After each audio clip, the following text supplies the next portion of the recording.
Bonjour la famille, c'est toujours avec un très grand plaisir. Il y a un débat qui chauffe sur la toile et je voudrais avoir vraiment votre point de vue par rapport. Est-ce que les enfants qui naissent ici en Beng, donc quand je dis Beng, Beng général, euh, sont plus avantagés que les enfants qui naissent de l'autre côté, en Afrique chez nous, et après avoir obtenu peut-être leur baccalauréat, on les envoie en bain. Quelle est la différence vraiment entre les enfants qui naissent ici, qui évoluent ici, qui grandissent, qui font leurs études ici, leurs études secondaires, et les enfants qui naissent de l'autre côté, et ensuite ils viennent de ce côté pour terminer les études. Je tiens à rappeler que, sachez que ici en Bain, que ce soit des médecins, que ce soit des, des, des poids lourds en éducation en Bain, beaucoup, n'est-ce pas, ont fréquenté en Afrique d'abord, avant de traverser pour venir devenir ce qu'ils sont aujourd'hui, que ce soit en Belgique où il y a tellement de médecins camerounais, tellement de médecins. Ce sont des gars qui ont évolué en Afrique avant de traverser pour venir continuer des études. Donc, je tiens vraiment à préciser cela. Donc, je nous invite, n'est-ce pas, à écouter ces deux grands frères et ensuite, on va donner notre point de vue. Et voilà, j'attends aussi, n'est-ce pas, que vous puissiez, n'est-ce pas, donner votre propre point de vue par rapport à cette situation pour essayer d'orienter au mieux des personnes ou des parents qui sont soit en Bain ou qui sont soit, n'est-ce pas, en Afrique chez nous. Écoutez très bien ce que je vais dire dans cette vidéo. Et ce n'est pas un débat. Tu vis dans un pays de l'Afrique centrale, à l'heure que je te parle. Tu es patron. Tu fais la ligne de la Chine, même de la Turquie. Tu as même 4 boutiques.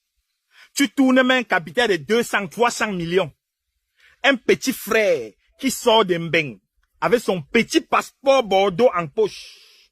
Même s'il réside et dort dans un H&M ou en colocation en Mbeng, le petit là te dépasse. Et l'avenir des enfants du petit là est beaucoup plus assuré que l'avenir de toi, tes enfants qui vivent dans un pays de l'Afrique centrale. Tu as compris avec quoi? C'est pas un débat. Vous avez écouté ce qu'il a dit, non? Bon, je prends cas par cas. Je commence par le cas de Mouna. Il a raison et il n'a pas raison. Il a raison dans le sens où ici, on donne toutes les ouvertures, toutes les opportunités à un enfant de réussir sa vie, de faire être et devenir tout ce qu'il veut dans sa vie. Mais la question est-ce que l'enfant là est conscient alors de ça? C'est ça la question. Les enfants là ne sont pas conscients de ça. 90% des enfants des immigrés finissent comme les parents, c'est-à-dire finissent par être des ouvriers. Les gens que vous entendez, médecins en Europe, ingénieurs dans les grands machins là, c'est les enfants des blédards c'est les enfants qui sont quittés au pays, venus ici avec le bac pour réussir. Les enfants qui sont nés ici là, c'est les maîtres chanteurs. C'est des enfants même que leur rêve c'est d'atteindre 18 ans pour prendre l'indépendance, faire tout ce qu'ils veulent. Tu es à la maison avec l'enfant, il a 20 sur 20, tu lui fais un petit cadeau. Demain, il te demande un cadeau, tu lui dis après, tu lui dis même qu'après, je vais te faire ça dans 2 jours. Il revient avec 3 sur 20 parce qu'il te chante dans un système. Quand tu parles acheter ça, il vient alors que c'est pour son propre bien. Les enfants qui sont nés ici, là, man, on les a tout donné, mais ils ne sont pas conscients de ça. Donc, je ne peux même pas conseiller quelqu'un. Donc, pour moi, un enfant d'un tété au pays, comme il dit 300 millions là, avec tout ce qu'il a là, mon frère, son avenir est 1000 fois assuré que pour celui qui est ici là, que vous racontez avec tous les avantages, parce qu'ils n'ont pas conscience de ces avantages. Or, celui qui est là, tu vas d'abord donner ton éducation à ton enfant. De deux, quand il voyage avec un bac, il est conscient de ce qu'il peut faire. Il est conscient de ce qui se passe autour de lui. Son avenir est 1000 fois assuré. Quand tu as ces moyens-là, plus que pour celui qui est ici, qui a tous les avantages. D'abord, quand ils arrivent ici, vous-même, vous voyez, ce sont des gars brillants. Ils sont combien ici? Que même quand tu vas dans les hôpitaux ici, tu vois, les médecins là, ils sont combien? Quand tu veux demander, ils vont te dire, je suis venu étudier ici, j'ai fini avant de commencer à travailler. Les wesh là sont combien? On les donne l'avantage, mon frère, mais ils ne sont pas conscients de ça. Donc, si quelqu'un a ses moyens, élève ta part là-bas, il a le bac, il vient ici avec quelque chose, avec une éducation, et tu ne serais pas déçu. Ça, c'est sûr. à 95%. Mais ceux d'ici finissent comment? Nous tous on sait. On les voit partout là, se balader de gauche à droite. C'est des paresseux d'abord. Ils n'aiment pas l'école. Quand il a déjà ses 18 ans, tu lui dis encore que voilà, il faut être médecin, basse plus. C'est lui là, c'est 1%. Bon, maintenant, on part dans le cadre maintenant des grandes personnes. Quelqu'un qui en a fait 300 millions, il vient d'abord en Europe comme il veut, quand il veut, de sa façon. On lui donne les longs visas parce que c'est un opérateur économique. Quelqu'un qui est ici il est dans le HLM, mon frère, il est un ouvrier, vous parlez même de quoi, que il lui dépasse avec quoi? Il dépasse avec quoi? Parce que ceux-là n'en vivent pas l'Europe. Quelqu'un qui a ce temps, qui voit pas, il n'en vit pas, il peut vivre en Europe quand il veut et comme il veut. Donc celui-ci qui est ici dans le HLM, là, il lui dépasse avec quoi? Même si celui-là veut se déporter en Europe, il ne peut pas venir en Europe comme celui qui est ici, là, qui a beau fait tous les wa là avant de devenir ce qu'il est. Donc, il réunit tous ces 300 000, il fait 500 000 euros, il dit, j'achète un appartement là-bas, ton histoire que tu empoches là, on lui donne ça, vite fait. Parce qu'on sait que c'est quelqu'un qui peut créer la richesse. C'est quelqu'un qui vient avec les poids, c'est quelqu'un qui ne vient pas en chainman, il ne vient pas en beggar. Vous dites que celui qui est ici lui dépasse, avec quoi? Avec quoi? Avec le Bordeaux. Donc, quelqu'un qui a même un Bordeaux, oui, quelqu'un qui connaît un peu la valeur de ce Bordeaux-là, on peut comprendre. Mais vous parlez de gens tu parles de quelqu'un qui a un Bordeaux, il peut mettre en bas du dos sur ça pour utiliser aller en Afrique avec Torjom. Ça, c'est ça. Moi, bon, c'est mon avis, hein, mais ça, c'est que tu as, pour moi, ça ne donne pas. Pour les enfants, ils ont l'avantage, mais ils ne connaissent pas. Donc, quand tu as la possibilité d'élever ta part, de ta façon, les envoyer dans les grandes écoles, mon frère, fais-les dans un environnement où tu as le contrôle sur eux, comme là-bas en Afrique. Tu parles de quoi, vieux? Que quelqu'un qui est ici parce qu'il a le Bordeaux, un monsieur là-bas va l'envier, il apporte quoi? L'Europe que lui ne part pas. Ne tombez pas dans le piège là, hein?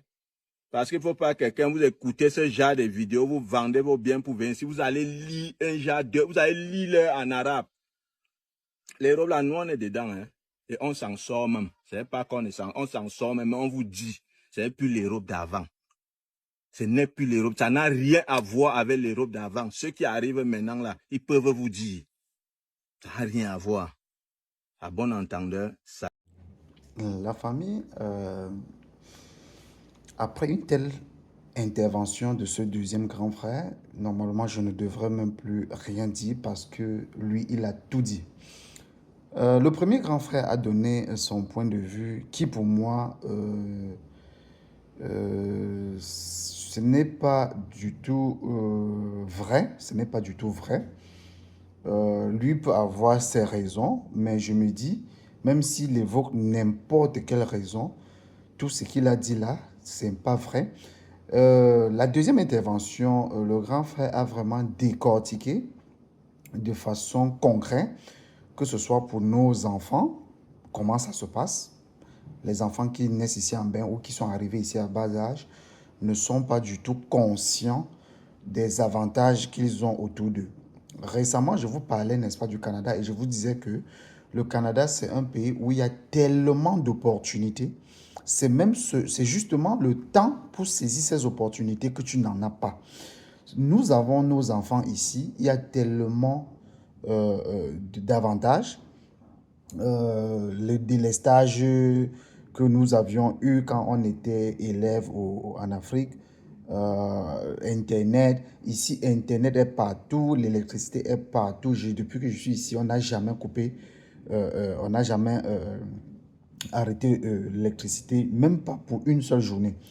Vous imaginez, nous qui venons d'Afrique, vous imaginez la fréquence de délestage de l'électricité, ainsi de suite. Non seulement ça t'empêche de faire des études, ça t'empêche d'étudier, ça t'empêche de faire des recherches, ça t'empêche, n'est-ce pas, de travailler. Ces enfants sont ici avec tous ces avantages.